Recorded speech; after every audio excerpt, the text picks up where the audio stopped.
நீங்க நான் யாருங்க சொல்லுங்களேன். வாதியா பிரதிவாதியா? நீங்க நான் யாரு? ரெண்டு கூட்டத்திலே கிடையாது. யார் தெரியுமா? நாம சர்ச். அவரோட கூட இணைந்து தேவ தூதர்களை நியாயம் தீர்க்க போகிறபடினால நம்ம யாரு? ஜட்ஜ் தான், நியாயாதிபதிகள் தான். அவருடைய சிங்காசனத்துல அமருகிற பாக்கியத்தை ஆண்டவர் நமக்கு கொடுக்கிறார். இப்போ நியாயாதிபதியாக மாறப்போகிற நீங்கள நானும் ஒரு மேலோட்டம், ஒரு ட்ரையல் பார்க்கலாமா? ஒரு விஷயத்தை ஜட்ஜ் பண்ணணும்னா எப்படி பண்ணுவீங்க? நியாயம் தீர்க்கணும்னா எப்படி பண்ணுவீங்க? நல்லா பேசுறீங்களோ அவங்க பக்கம் தீர்ப்பு சொல்றீங்களா? யார் நல்லா பேச்சு திறமையில பேசுறாங்களோ அவங்கள பார்த்துட்டு வேற வழி இல்லை சொல்லிடுவோம் அப்படின்னு சொல்லுவீங்களா? நியாய தீர்ப்பு எப்படி கொடுப்பீங்க? நீங்க நியாயாதிபதிங்க, ஒரு ட்ரையல் பார்ப்போம். எப்படி நியாய தீர்ப்பு கொடுப்பீங்க? எதன் அடிப்படையில் நியாய தீர்ப்பு கொடுப்பீங்க? ஒரு சம்பவத்தை உங்களுடைய கண்களுக்கு முன்னாடி நிறுத்துற. இப்போ பரீட்சை எழுத போகிறோம் நம்ம, சரியா? பாஸ் ஆகிறோமா இல்லையான்னு நம்ம பார்த்துப்போம். ஒரு பரீட்சை எழுதுவோம். என்ன பரீட்சை அப்படின்னா, மல்கியாவின் தீர்க்க தரிசனத்தின் புஸ்தகத்தில் முதல் அதிகாரத்தில் இந்த 2வது வசனமும் 3வது வசனமும் தான் நம்முடைய கேள்வி. இந்த கேள்விக்கான பதில் நீங்களும் நானும் என்ன தீர்ப்பு கொடுக்க போகிறோம் என்பதை நாம் புரிந்து கொள்ள வேண்டும். என்ன தீர்ப்பு நம்ம கொடுப்போம், எப்படி கொடுப்போம்? அந்த 2 வசனத்தை நம்ம வாசிப்போமா? வாசிங்க பார்ப்போம்.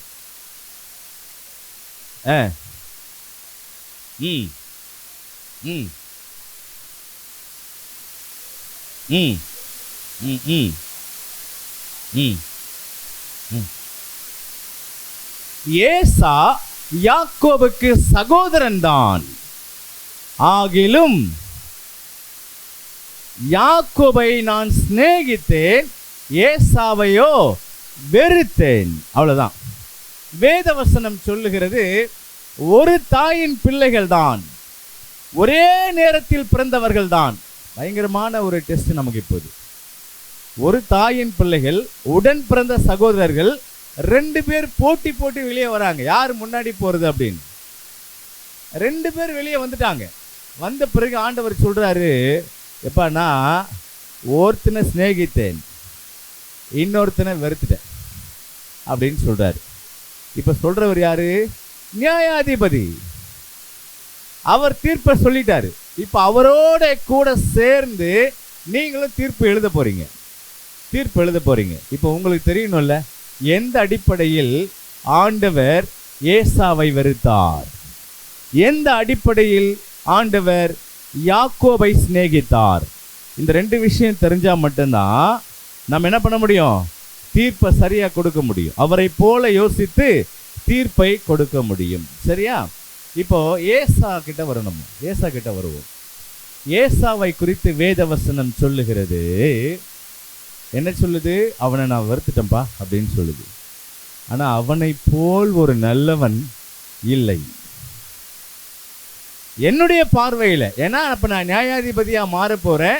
உங்களுக்கு நான் படிப்படியா சொல்லி கொடுக்குறேன் என்ன அப்படின்றது. எப்படின்னு கேட்குறீங்களா? ஆதி ஆகமத்தின் புஸ்தகத்துல 27ஆம் அதிகாரத்துல 41வது வசனத்தை நீங்க வாசித்து பார்த்தீங்கன்னா ஒரு சம்பவம் நடக்குது. என்ன சம்பவம் நடக்குது அப்படின்னு சொன்னா வாசிங்க.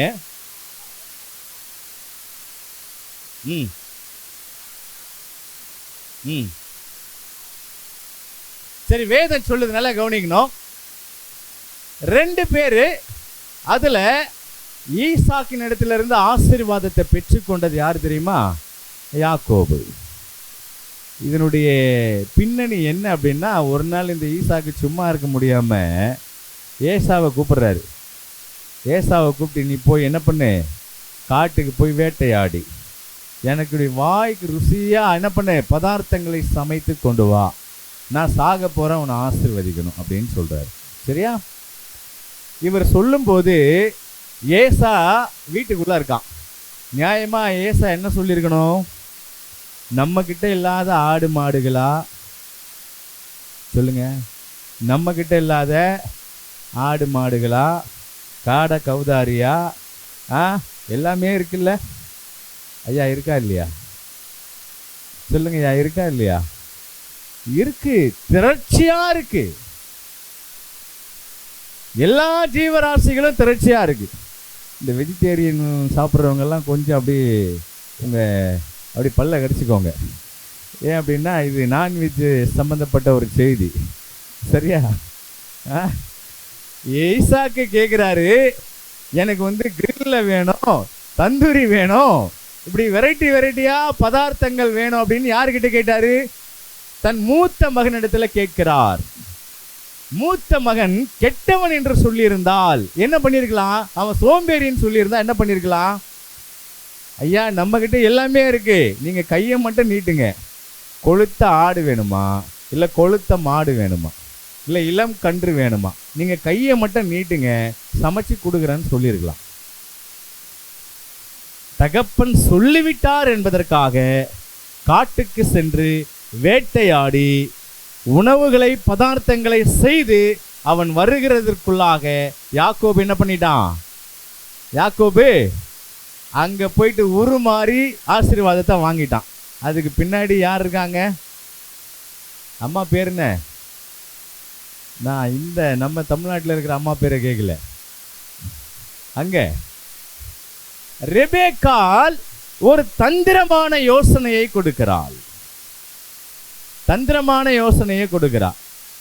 அது ஏன் அப்படின்னா, முதல்ல நீங்க தெரிஞ்சுக்கணும், அந்த குடும்பமே அப்படிதான். இங்க மூத்த மகனை ஏமாத்தி இளையவனுக்கு தாய் என்ன பண்றா? ஒரு கரிசனை காட்டுறாங்க. அங்க தாய் மாமன் என்ன பண்ணா? வீட்டுக்கு போன உடனே அங்கேயும் ஏமாற்றப்படுகிறான். நீ எதை விதைக்கிறாயோ அதை அறுப்பாய். சரியா? இங்க வேத வசனம் சொல்லுகிறது, ஏசா மறுக்கல, காட்டுக்கு போய் வேட்டையாடுறான். யாக்கோபு வீட்டுக்குள்ளேயே அதே மாதிரி பதார்த்தங்களை நான் செஞ்சு தரேன், உங்க அப்பா எப்படி சாப்பிடுவாருன்னு எனக்கு தெரியும், அதே டேஸ்ட்ல பண்ணி தரேன்னு சொல்லிட்டு ரெபேக்காள் என்ன பண்ணிட்டாங்க? யாக்கோபை கொண்டு போய் நிறுத்திட்டாங்க. அவருக்கு சாப்பாடு கிடைச்சா போதும், இப்ப ஆசீர்வாதத்தை அள்ளி கொடுத்துடலாம் அப்படின்னு சொல்லிட்டு என்ன பண்ணிட்டாரு? ஈசாக்கு ஆசீர்வாதத்தை கொடுத்துட்டாரு. கொடுத்து வந்த பிறகு என்ன நடக்குது? அந்த வசனத்தை நல்லா கவனிச்சு பாருங்க. 27:41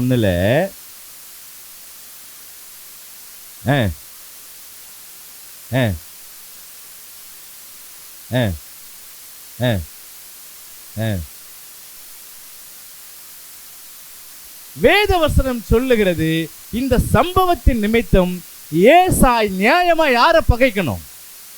தன் தகப்பனை தான் பகைக்க வேண்டும். உண்மைதானே? கூப்பிட்டு சொன்னது யாருங்க?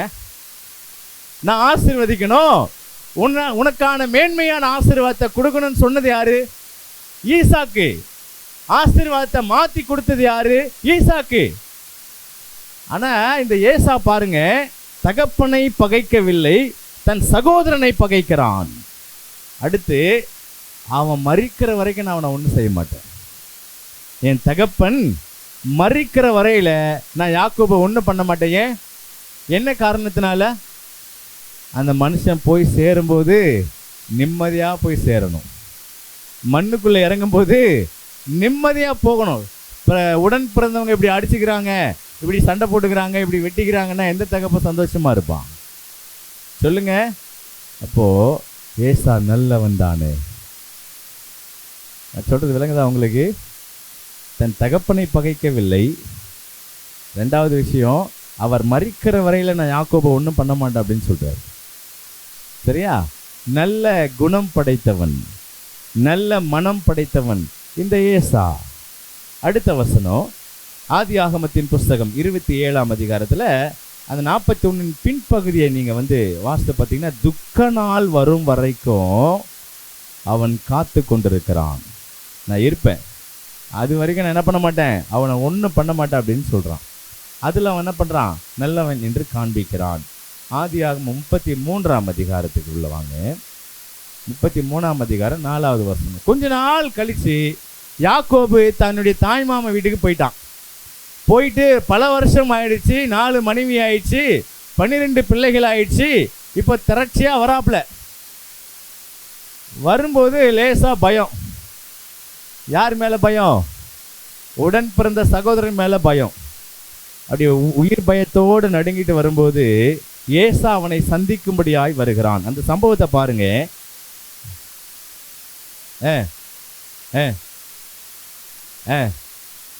நல்லா கவனிக்கணும். கொன்று போடுவேன் என்று சொன்னவன் ஆற தழுவிக் கொள்ளுகிறான், அவனை முத்தமிடுகிறான். ஐயா, சகோதர சிநேகம் என்று சொல்வார்கள் அல்லவா? தான் ஆடலனாலும் தசை ஆடும் என்று சொல்லுவார்கள். இரத்த உறவுகளை குறித்து இப்படி பேசுவார்கள்.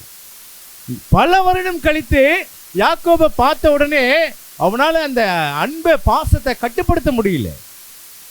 ஆற தழுவுகிறான், கட்டி அணைத்துக் கொள்ளுகிறான், முத்தமிடுகிறான். அந்த வஞ்சம் எங்க போச்சு? இல்ல, மறைந்து விட்டது. ஏசாவின் இருதயத்திற்குள் என்ன இல்ல? வஞ்சம் இல்லை, பழி தீர்க்கிற எண்ணம் இல்லை. அவன் நல்லவன் தானே, ஏசா நல்லவன் தானே.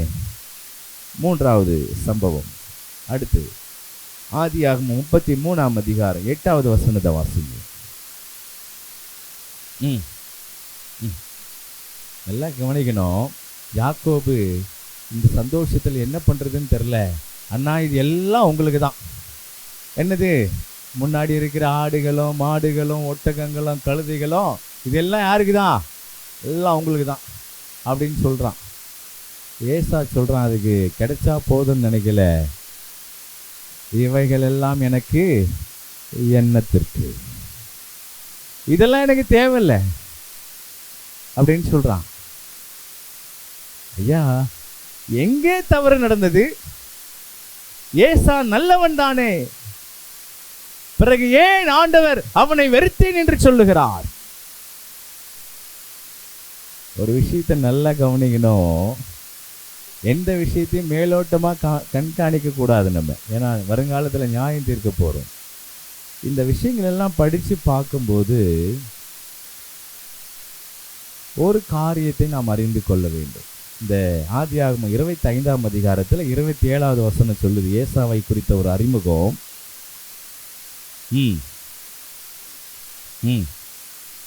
நல்லா கவனிக்கணும். ஏசா வேட்டையில் வல்லவனும் வன சஞ்சாரி.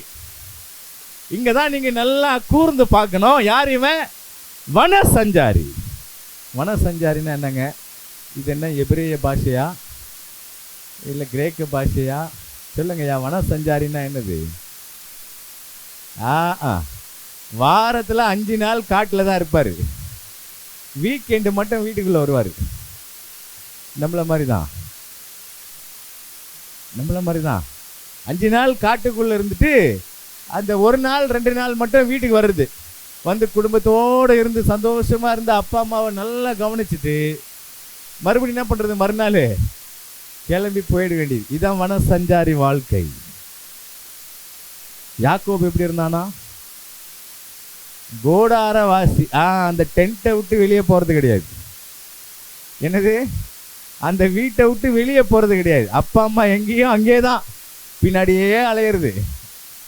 இவன் கூடாரவாசி, அவன் வன சஞ்சாரி. நல்லா கவனிக்கணும். இதுக்கிடையில இன்னொரு சம்பவம் நடக்குது. என்ன சம்பவம்? ஒரு நாள் ஏசா வேட்டையாடி களைப்பா வீட்டுக்குள்ள வந்திருக்கான். என்னதான் நான்வெஜ் இருந்தாலும் ஒரு கம்பங்கூழ் குடிக்கிற சுகம் கிடைக்குமா? இப்போ யோசிச்சு பாருங்க. சரி, கேழ்வரகு கூழாவே இருக்கட்டுமே, அது குடிச்சாதான் திருப்தி ஆகும், வயிறு ஃபில் ஆன மாதிரி ஒரு ஃபீல் இருக்கும். கவனிச்சிருக்கீங்களா? என்னதான் நம்ம இந்த நாகரீக உணவுகள் ஃபாஸ்ட் ஃபுட்டாக சாப்பிட்டாலும் கிராமத்துக்கு போகும்போது நம்முடைய மனசு எதை குறித்து ஏங்குது? அந்த பழைய கஞ்சி, அந்த களி, அந்த ஊறுகாய், அந்த பச்சை மிளகாய், ஒரு துவையல், இப்படியெல்லாம் மனசு ஏங்கும். உண்மைதானே? மறுக்க முடியுமா யாராவது? அப்போ ஏசா இந்த யாக்கோபு கூழ் சமைச்சிக்கிட்டு இருக்கான். அது நல்லா வெந்து அந்த மனம் வீசுது. அந்த மனம் என்ன பண்ணுது? அப்படியே தூண்டுது, பசியை தூண்டுது. அவன் கேட்குறான், எனக்கு ரொம்ப பசியாக இருக்குது, கூழ் கொஞ்சம் உண்டு கொடு அப்படின்னு கேட்குறான். இப்போ யாக்கோபு சொல்கிறான் பாருங்க, யாக்கோபு நான் உனக்கு கூழ் கொடுக்குறேன், நீ எனக்கு அந்த சிரேஷ்ட புத்திர பாகத்தை கொடுக்கிறாயா என்று கேட்கிறான். அவன் சொல்கிறான், நான் சாக போகிறேன், அது எனக்கு எண்ணத்துக்கு. நான் சாக போகிறேன், அது எனக்கு எண்ணத்துக்குப்பா, நீயே வச்சுக்க, எனக்கு கூழ கூட அப்படின்னு சொல்லி வாங்கிட்டான். இங்கே தான் நல்லா கவனிக்கணும். நீங்கள் வேத வசனம் சொல்லுகிறது சிரேஷ்ட புத்திர பாகம் என்று சொன்னால் என்ன? சிரேஷ்ட புத்திர பாகம் என்று சொன்னால் என்ன? மூத்த மகனுக்குரிய மேன்மையான ஆசீர்வாதம். சொத்தை மூணா பிரிப்பாங்க. 2 பேர் இருந்தால் மூணா பிரிப்பாங்க. மூணா பிரித்து 2 பங்கு யாருக்கு? மூத்த பிள்ளைக்கு. 1 பங்கு யாருக்கு? இளைய மகனுக்கு. சரியா? இளைய மகனுக்கு. ஏன் நீங்க யோசிச்சிருக்கீங்களா ஏன் 2 மடங்குன்னு?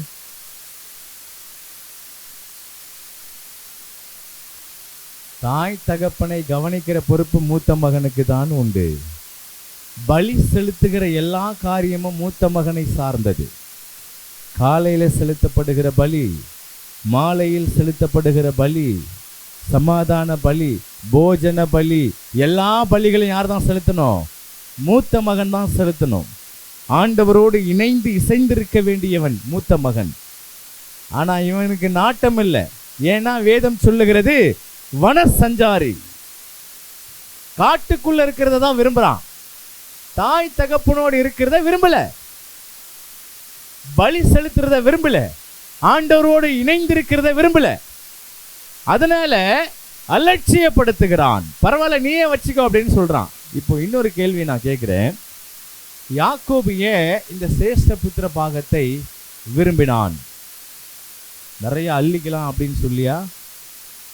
ஐயா, இவங்கள மாதிரி பணக்காரங்க யாரும் இல்லை. அப்ப ஆபிரகாம் செல்வ சீமான், நம்புறீங்களா இல்லையா? செல்வ சீமான், அந்த சொத்தெல்லாம் எங்க போச்சு? எங்க போச்சு? ஈசாக்கு யாரு? கேராரில் விதை விதைத்தான், 100 மடங்கு ஆசீர்வாதம். ராஜாக்கள் வந்து அவனோடு உடன்படிக்கை செய்தார்கள். பிரபுக்கள் தேடி வந்து அவனோடு உடன்படிக்கை செய்தார்கள். அந்த சொத்தெல்லாம் எங்க போச்சு? மிகப்பெரிய பணக்காரர்கள் ஏசாவும் யாக்கோபும். அங்க பிரச்சனை சொத்து இல்ல, அங்க பிரச்சனை பொன்னும் பொருளும் இல்ல. என்ன தெரியுமா? யாக்கோபு வாஞ்சிக்கிறான், அந்த மேன்மையான ஆசீர்வாதம் எனக்கு வேணும்னு கேட்கிறான். யாக்கோபு அந்த மேன்மையான ஆசீர்வாதம் எனக்கு வேண்டும் என்று கேட்கிறான். ஏசா துட்சமாய் அதை விட்டு கொடுக்கிறான். தேவனோடு உறவாடுகிற அனுபவம் அவசியமில்லை என்று எண்ணுகிறான். தேவனுக்கு பலி செலுத்துகிற அந்த முறைமைகள் எனக்கு அவசியமில்லை என்று எண்ணுகிறான். வன சஞ்சாரிக்கு என்ன தெரியும்? நாம் அப்படிதான் இருக்கோம். ஏசாவை போலதான் இன்னைக்கு இருக்கோம். இல்லைன்றீங்களா? 6 நாள் அப்படி ஓடுறது மிஷன் லைஃப் தான். சிட்டி லைஃப் எப்படி இருக்கும்? காலையில் ஓட்டம், சாயந்தரம் வரைக்கும் ஓடி ஓடி ஓடி அலைஞ்சிட்டு ஒரு நாள் தகப்பனை தேடி ஆலயத்துக்கு வர்றது. ஏசா மாதிரி தான். ஆண்டவரே, உமக்கு பிடிச்ச பதார்த்தத்தெல்லாம் நான் கொண்டு வந்திருக்கிறேன், உன் பதார்த்தம் யாருக்கு வேணும் ராஜா? ஏன்னா அதை வாஞ்சிக்கிறவர்கள் முந்தி பெற்று சென்று விடுவார்கள். அதை வாஞ்சிக்கிறவர்கள் அந்த தகப்பனிடத்திலிருந்து முந்தி வந்து அதை பெற்று சென்று விடுவார்கள். இப்ப பிரச்சனை அவன் எப்படி வாங்கினான்றது பிரச்சனை இல்லைங்க. அதை வாங்கிறதுக்கு அவன் என்னமோ செய்யறான்ல. அந்த ஆசீர்வாதத்தை வாங்கிறதுக்கு அவன் என்னமோ செய்யறான். அந்த ஆசீர்வாதம் வேணாம் அப்படின்னு நினைக்கிறவனுக்கு அதை கொடுப்பாரா? வேணும்னு நினைக்கிறவனுக்கு அதை கொடுப்பாரு. இப்போ நீங்க நியாயாதிபதி. நீங்க யாரு? நியாயாதிபதி. வேணுன்றவங்கிட்ட கொடுத்தா அது சரியா இருக்குமா? வேண்டான்ட்டு சொல்லி நினைக்கிறவங்கிட்ட கொடுத்தா அது சரியா இருக்குமா? இப்போ சொல்லுங்க, உங்க தீர்ப்பு சொல்லுங்க பார்ப்போம். எப்படி சொல்றீங்கன்னு பார்க்குறேன். ஒரு காரியம். அடுத்த காரியம், ஆதியாகமத்தின் புத்தகத்துல 26ஆம் அதிகாரம் 34வது வசனத்தை வாசிங்க.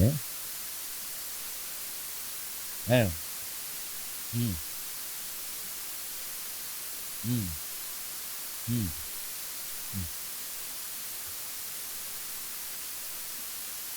நல்லா கவனிக்கணும். இந்த ஏசா 40 வயது எப்படா ஆகும்னு பார்த்துட்டு இருக்கான். தகப்பன் வந்து செய்வாரு, நமக்கு ஏற்ற காலத்துல ஒரு பொண்ணை பார்த்து திருமணம் முடிச்சு வைப்பாருன்னெல்லாம் யோசிக்கல. இன்னும் சொல்லப்போனா அரேஞ்ச் மேரேஜுக்காக அவர் காத்துட்டு இல்லை. அவர் என்ன பண்ணிட்டாரு, அவரா ஒரு திருமணத்தை போய் முடிச்சிட்டாரு. 1 2 போய் பண்ணிட்டாரு. பண்ணி முடிச்சிட்ட உடனே எங்க போய் திருமணம் முடிச்சாரு அவரு? கானானிய ஸ்திரீ, அந்நிய பெண்களை போய் திருமணம் முடிச்சார். யோசிக்கவே இல்லை. ஏன்னா அங்கேயே யோசிக்காத மனுஷன் திருமணத்துல வந்தா யோசிக்க போறாப்புல.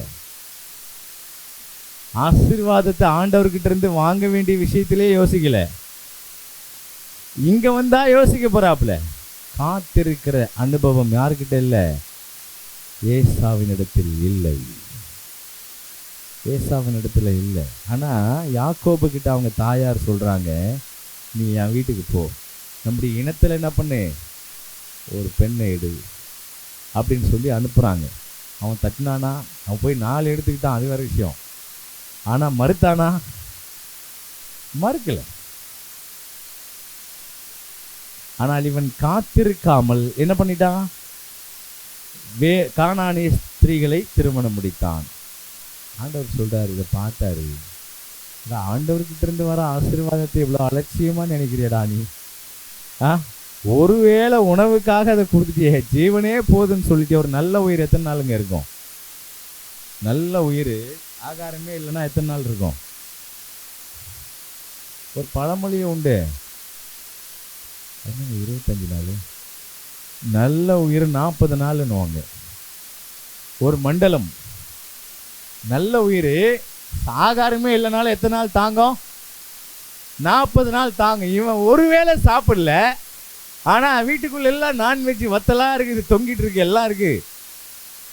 ஒருவேளை உணவு இல்லைன்ன உடனே நான் சாக போறேன், எனக்கு எதற்கு சேஷ்ட புத்திர பாகம் அப்படின்னு விற்று போட்டான். இந்த அலட்சிய போக்குக்கு தான் ஆண்டவர் ஒரு வார்த்தையை சொன்னார். ஆக்கியோன் ஆகிய பவுல் எபிரேயருக்கு எழுதுகிற பொழுது வாசிங்க, 12ஆம் அதிகாரம் 16வது வசனத்தை வாசிங்க பார்ப்போம். எபிரேயர் 12:16.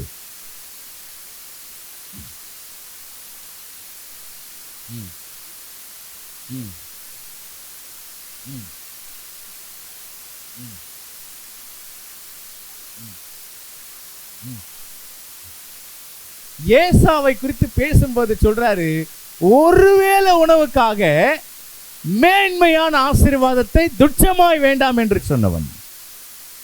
அவனை போல சீர்கெட்டவன் இல்லப்பா அப்படின்ட்டாரு. அவனை போல சீர்கெட்டவன் இல்லை,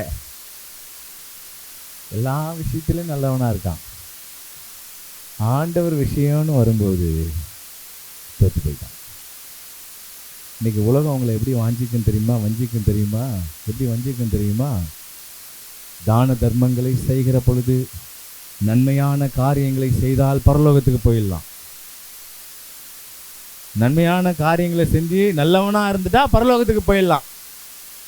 ஆனா ஒரு விஷயத்தை புரிஞ்சுக்கணும், நீ நல்லவனா இருந்தா பரலோகத்துக்கு போக முடியாது. இயேசு கிறிஸ்துவே வழி. அவரை அல்லாமல் என்ன பண்ண முடியாது, நீ போக முடியாது. ஏன் அப்படின்னு சொன்னா, அவரை தவிர நல்லவன் ஒருவரும் இல்லை.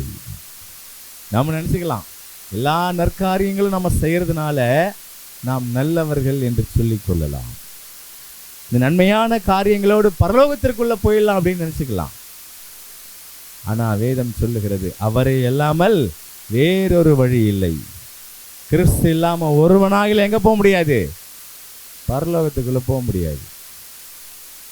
இப்போ ஆண்டவரை வேணும்னு பிடிச்சுக்கிட்டது யாக்கோபா, ஏசாவா? சொல்லுங்க ஐயா. பிடிச்சுக்கிட்டது யாரு? யாக்கோபு. சொத்து பிரச்சனை இல்லைங்க, அவன் மேன்மையான ஆசீர்வாதத்தை வாஞ்சித்தான். அந்த குணம் பாருங்க, அவன் திரும்பி வரும்போது விடிய விடிய தேவனோடு போராடுகிறான். பொழுது விடிஞ்சிருச்சு, என்னை விட்டுருப்பான்னு சொல்றாரு ஆண்டவர்.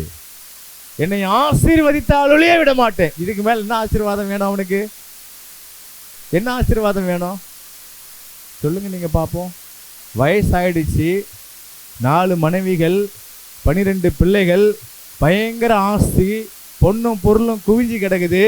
இதுக்கு மேல என்ன ஆசீர்வாதம் வேணும்? அவன் மேலான ஆசீர்வாதத்தை வாஞ்சித்தான், மேலானவைகளை அவன் வாஞ்சித்தான்.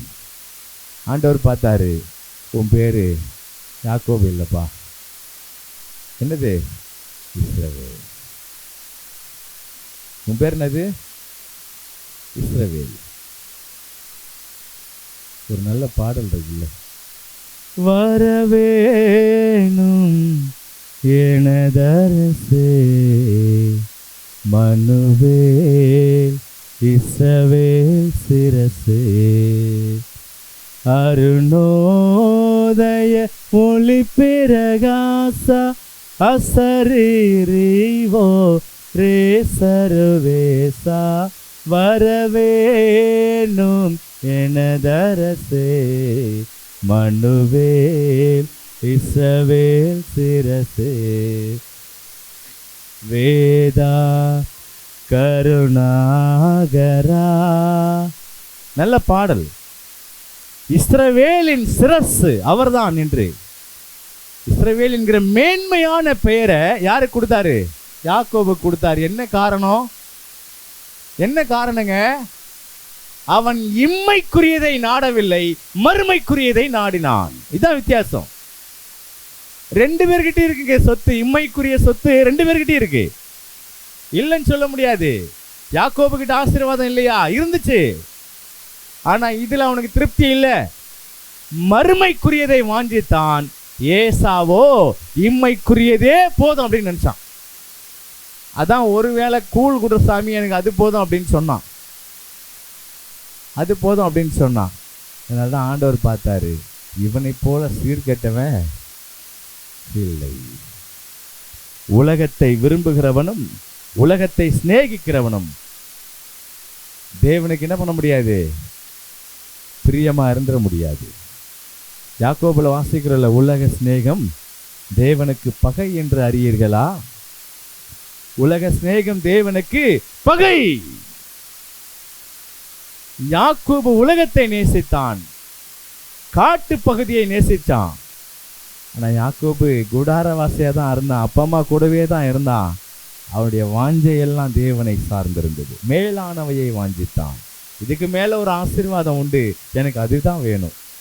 நான் ஆண்டவருக்கு பலி செலுத்தணும், எனக்கு அந்த ஆசீர்வாதம் தான் வேணும். அதனால தான் இவன் மாமனார் வீட்டில் இருக்கும்போதெல்லாம் நீ கிளம்பி பெத்தேலுக்கு போ, நீ கிளம்பி பெத்தேலுக்கு போன்னு ஆண்டவர் என்ன பண்ணிட்டு இருந்தாரு? சொல்லிக்கொண்டே இருந்தார். அந்த வாஞ்சை அவனுக்குள் இருந்தது என்று வேதவசனம் மிக தெளிவாய் சொல்லுகிறது. இதெல்லாம் தெரிஞ்ச பிறகு ஏசாவுக்கு காலம் கடந்து உணர்வு வருது. அந்த தகப்பங்கிட்ட இருந்து அந்த ஆசீர்வாதத்தை இழந்துட்ட பிறகுதான் அந்த உணர்வு அவனுக்கு வருது. எவ்வளவு பெரிய ஆசீர்வாதத்தை நம்ம இழந்துட்டோம்ல அப்படின்னு சொல்லிதான் யாக்கோபை கொன்று போடுவேன் என்று சொன்னான். காலம் கடந்து வருகிற எதிர்பார்ப்பு ஒருபோதும் உன்னை சரியான பாதையில் நடத்திடாது. காலம் கடந்து வருகிற எதிர்பார்ப்பு என்ன பண்ணாது? உங்களை சரியா நடத்துறாது. அதனால்தான் நான் ஒரு செய்தியில் நான் உங்களுக்கு சொன்னேன். உன்னத பாட்டு புஸ்தகத்துல சாலமோன் ராஜாவுக்கு வந்து ஒரு ஓமையா ஒரு காரியத்தை சொல்லி எழுதுறாரு. என்ன எழுதுறாரு? சுலமித்திரால் திராட்சை தோட்டத்தின் காவல்காரியா இருந்தவ அரண்மனைக்கு வந்துட்டா, பட்டத்து ராணியாய் முடிசூட்டப்பட்டு உள்ள வந்துட்டா. ராஜா நகரத்தை சுத்தி பார்த்துட்டு திரும்பி வந்து கதவை தட்டும் போது, நான் எப்படி என்னுடைய பாதங்களை தரையில் வைப்பேன், நான் எப்படி நான் என்னுடைய வஸ்திரங்களை மாற்றி உடுத்துவேன் அப்படின்னு யோசிச்சுக்கிட்டே இருக்கிறாங்க. நேசர் தட்டி தட்டி பார்த்துட்டு அங்கிருந்து போயிட்டாரு. தட்டி தட்டி பார்த்துட்டு அங்கிருந்து போயிட்டாரு. காலம் கடந்து நீ போய் கதவை திறந்தால் அவர் அங்க இருக்க மாட்டார். அதனால்தான் லவோதிக்கேயா சபைக்கும் ஆண்டவர் எழுதும் போது நான் வாசப்படியில தான் நிக்கிறேன்னு சொல்றாரு. ஆனால் நீ காலம் கடத்தினால் ஒருபோதும் அவர் அங்கே நின்று கொண்டிருக்க மாட்டார் என்பதை நீங்களும் நானும் புரிந்து கொள்ள வேண்டும். ஏற்கனவே விற்று போட்ட ஆசீர்வாதத்தை திருட்டுத்தனமாய் மறுபடியும் பெற்றுக்கொள்ள வேண்டும் என்று எண்ணினவன் யார்? ஏசா. வித்துட்டான், சேஷ்ட புத்திர பாகத்தை வித்துட்டான். வித்துட்ட பிறகு இது யாருக்கு தெரியாது? ஈசாக்குக்கு தெரியாது. ஈசாக்கு உன்னை ஆசீர்வதிக்கிறேன் வா, அந்த சிரேஷ்ட புத்திர பாகத்தின் ஆசீர்வாதத்தை கொடுக்குறேன் வான்னு சொல்லும்போது இவன் என்ன சொல்லியிருக்கணும்? நான் யாக்கோபுக்கு அதை விற்று போட்டேன் என்று சொல்லியிருக்க வேண்டும். சொல்லல, அதை பெற்றுக்கொள்ள வேண்டும் என்று வாஞ்சிக்கிறான்.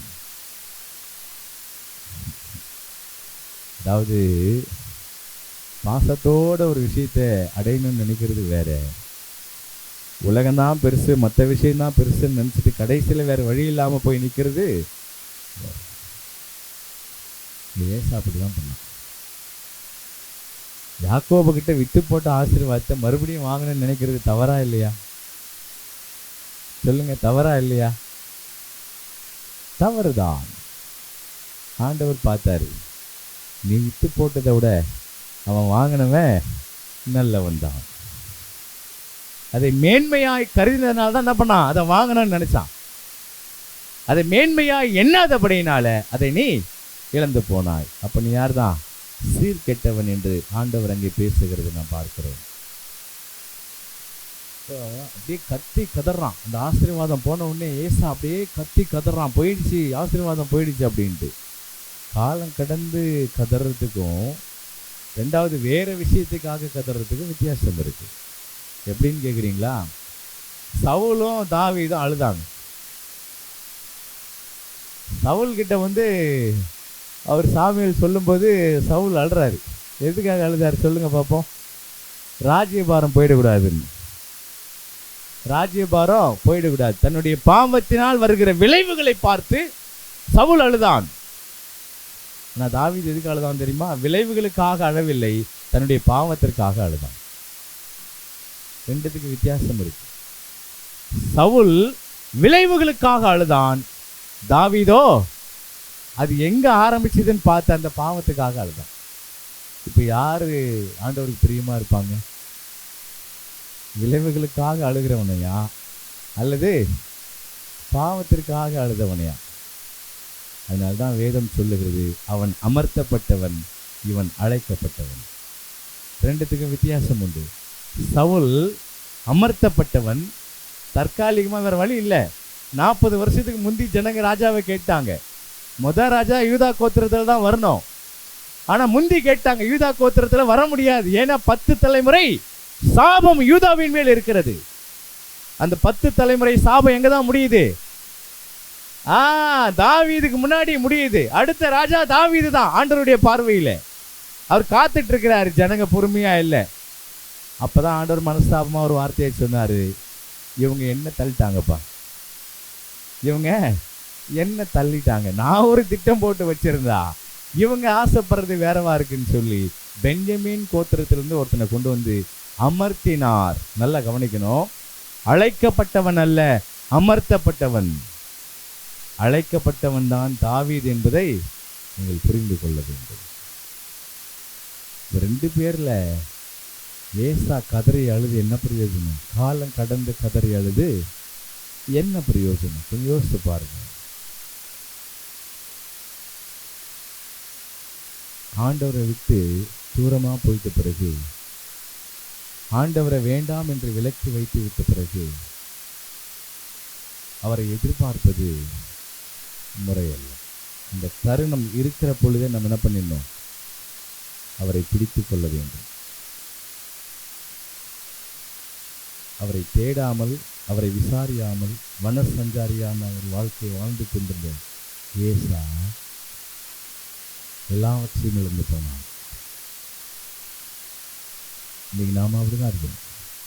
ஒரு நாள் மட்டும் குடும்பத்தை தேடி வர்றது, தகப்பனை தேடி வர்றது, மீதி நேரமெல்லாம் உலகம். மீதி 6 நாள் என்னது? உலகம். அந்த வாழ்க்கை தான் நமக்கு பிடிச்சிருக்கு. அது நமக்கு பிடிச்சிருக்குன்றதுனால என்ன பண்ணுறோம்? அதை வாழ்ந்துக்கிட்டு இருக்கோம். ஆனால் ஒரு விஷயத்த நீங்கள் மறந்துடுறீங்க, மேன்மையானது நமக்கு அங்கே இல்லை, இங்கே தான் இருக்குது அப்படின்னு.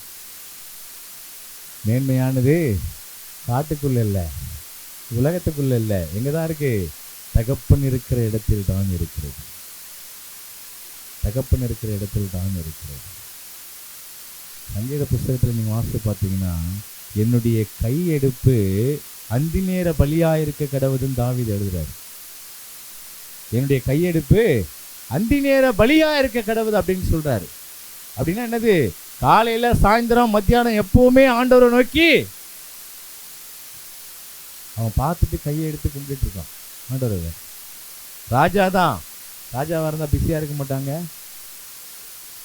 மாட்டாங்க. அவரோடுவா நமக்கு வேலை இருக்கு. ஆனால் அவர் என்ன பண்ணாரு? ஒரு வேலையும் ஒரு ஜாமத்தையும் விட்டு வைக்கல. இன்னொரு வசனம் சொல்லுது, தனித்திருக்கிற கூரையின் மேல் இருக்கிற குருவியை போல என் ஆத்துமா உமக்காக விழித்து காத்து கொண்டிருக்கிறது. ராத்திரி நேரத்திலையும். அது எந்த ஜாமும் சொல்லலை. ஆனால் என் ஆத்துமா உமக்காக விழித்து காத்து கொண்டிருக்கிறது. இப்போ சொல்லுங்க, எப்பவுமே ஆண்டவரோடு இசைந்திருக்கிற வாழ்க்கை உள்ளவர்களுக்கு தான் அந்த மேன்மை கிடைக்கும். ஏசாவை நான் வெறுத்தேன், யாக்கோபையோ நான் சிநேகித்தேன் என்று ஆண்டவர் சொல்லுகிறார். இந்நாளில் நம்முடைய நிலைப்பாடு என்ன? உலகத்தை நேசித்த ஏசா, உலகம் போதும் என்று எண்ணின ஏசா பரலோகத்தை விட்டு விட்டான். மேன்மையானதை விட்டுட்டான். உலகத்தில் என்னப்பா இருக்குது, எனக்கு அதுதான் வேணும்னு எதிர்பார்த்தான் பாருங்க யாக்கோபு. 12 கோத்திர பிதாக்களின் பெயர்கள் எங்க இருக்கு?